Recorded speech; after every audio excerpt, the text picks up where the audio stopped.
Well, good morning. I stand before you today with one unmistakable message about Operation Epic Fury. America is winning, decisively, devastatingly, and without mercy. Under the direct command of President Trump, the War Department unleashed this operation early Saturday morning, just 4 days ago, which means we need to remember two things. First, we are only 4 days into this. Metrics are shifting, dust is settling, and more forces are arriving. It's very early, and as President Trump has said, we will take all the time we need to make sure that we succeed. Second, we are only 4 days into this, and the results have been incredible. Historic, really. Only the United States of America could lead this, only us. But when you add the Israeli Defense Forces, a devastatingly capable force, the combination is sheer destruction for our radical Islamist Iranian adversaries. They are toast, and they know it. Or at least, soon enough, they will know it. And we have only just begun to hunt, dismantle, demoralize, destroy, and defeat their capabilities, just 4 days in. Starting last night and to be completed in a few days, in under a week, the two most powerful air forces in the world will have complete control of Iranian skies, uncontested airspace. I hope all the folks watching understand what uncontested airspace and complete control means. It means we will fly all day, all night, day and night, finding, fixing, and finishing the missiles and defense industrial base of the Iranian military, finding and fixing their leaders and their military leaders, flying over Tehran, flying over Iran, flying over their capital, flying over the IRGC, Iranian leaders looking up and seeing only U.S. and Israeli air power every minute of every day until we decide it's over. And Iran will be able to do nothing about it. B-2s, B-52s, B-1s, Predator drones, fighters, controlling the skies, picking targets. Death and destruction from the sky all day long. We're playing for keeps. Our warfighters have maximum authorities granted personally by the president and yours truly. Our rules of engagement are bold, precise, and designed to unleash American power, not shackle it. This was never meant to be a fair fight, and it is not a fair fight. We are punching them while they're down, which is exactly how it should be.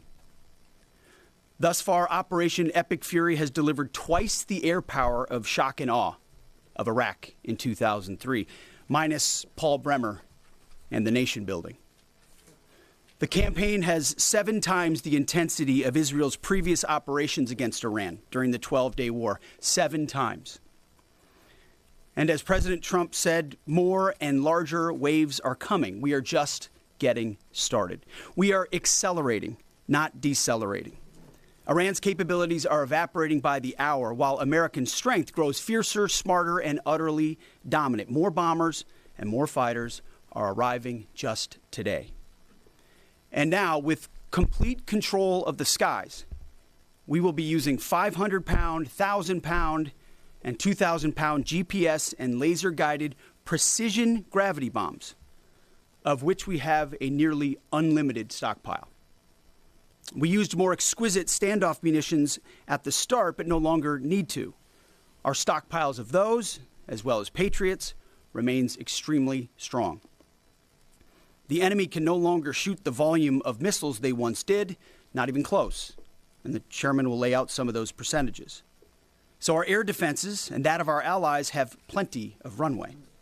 We can sustain this fight easily for as long as we need to. And as I said yesterday, we set the terms. Now, you may not see much of it because the IRGC shut off the internet to the entirety of the country. They blind their people on purpose, just like they kill their own on purpose. Much was made of the volume of missiles Iran was able to shoot in the first few days. And sadly, as we projected, a few got through and killed 6 of our best, who will hopefully arrive home soon. We will avenge them, no doubt. But I liken Iran's predicament to a football team who scripted the first 20 plays of a game. The team knew what plays to run because their first few drives were scripted.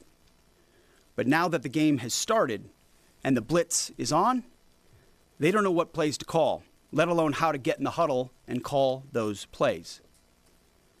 Iran's senior leaders are dead. The so-called governing council that might have selected a successor, dead, missing, or cowering in bunkers, too terrified to even occupy the same room. Senior generals, mid-level officers, enlisted ranks, they can't talk or communicate, let alone mount a coordinated and sustained offensive. That's not great for morale. The Iranian Air Force is no more, built for 1996, destroyed in 2026. The Iranian Navy rests at the bottom of the Persian Gulf. Combat ineffective, decimated, destroyed, defeated, pick your adjective. In fact, last night, we sunk their prize ship, the Soleimani. Looks like POTUS got him twice. Their Navy, not a factor. Pick your adjective, it is no more. In fact, yesterday, in the Indian Ocean, and we'll play it on the screen there, an American submarine sunk an Iranian warship that thought it was safe in international waters. Instead, it was sunk by a torpedo. Quiet death. The first sinking of an enemy ship by a torpedo since World War II. Like in that war, back when we were still the War Department, we are fighting to win. Also, yesterday, the leader of the unit who attempted to assassinate President Trump has been hunted down and killed. Iran tried to kill President Trump, and President Trump got the last laugh. Now, this is not a mission accomplished situation. This is simply a reality check. The combination of U.S. and Israeli intelligence and combat power will control Iran, and will control it soon. Sure, Iran will still be able to shoot some missiles and still be able to launch one-way attack drones at civilian targets, and their proxies will attempt to attack our embassies, bases, and soft targets. They are terrorists, after all, and they need to target civilians because they can't fight toe-to-toe. But we will find them, and we will kill them. This is what the fake news misses. We've taken control of Iran's airspace and waterways without boots on the ground. We control their fate. But when a few drones get through or tragic things happen, it's front page news. I get it. The press only wants to make the president look bad, but try for once to report the reality. The terms of this war will be set by us at every step. As I said Monday, the mission is laser focused. Obliterate Iran's missiles and drones and facilities that produce them, annihilate its navy and critical security infrastructure, and sever their pathway to nuclear weapons. Iran will never possess a nuclear bomb, not on our watch, not ever. And this is why President Trump's moral clarity on Iran today is so vital. Unlike the past, where vague red lines and endless negotiations let Iran fund terror and inch ever so slightly toward a bomb, this president sees the threat plainly and acts decisively. No more half measures, especially when Iran is at its weakest. No more letting Tehran play for time while our people pay the price. His leadership ensures that we finish what we start and that we protect our warfighters by crushing the enemy before they can strike again. Our offensive operations, refined through months of relentless preparation, are unstoppable. And our defensive efforts are unprecedented. We have from the start put the protection of our troops ahead of everything else. Before we very publicly built up offensive combat power, we quietly ensured that our defensive posture and power was in place. And as we built up offensive combat power, we moved the vast majority of American troops Over 90% of Americans that were on our bases, what we say off the X, out of the range of Iranian fire. Our defensive shield is equally formidable. The most sophisticated air and missile defense network ever fielded. Thousands of Iranian missiles and drones have been intercepted and vaporized. Tens of thousands of American and allied lives protected. We have pushed every counter-UAS system possible forward, sparing no expense or capability. And like I said, this does not mean we can stop everything, but we ensured that the maximum possible defense and maximum possible force protection was set up before we went on offense. In closing, as President Trump told German Chancellor Merz yesterday, Iran negotiated in bad faith, stalling, scheming, and preparing to strike. And we acted decisively to defend our people, our interests, and our allies. President Trump took bold action, putting America first, the kind of bold action that the American people elected him to execute. To our steadfast partner, Israel, your mission is being executed with unmatched skill and iron determination.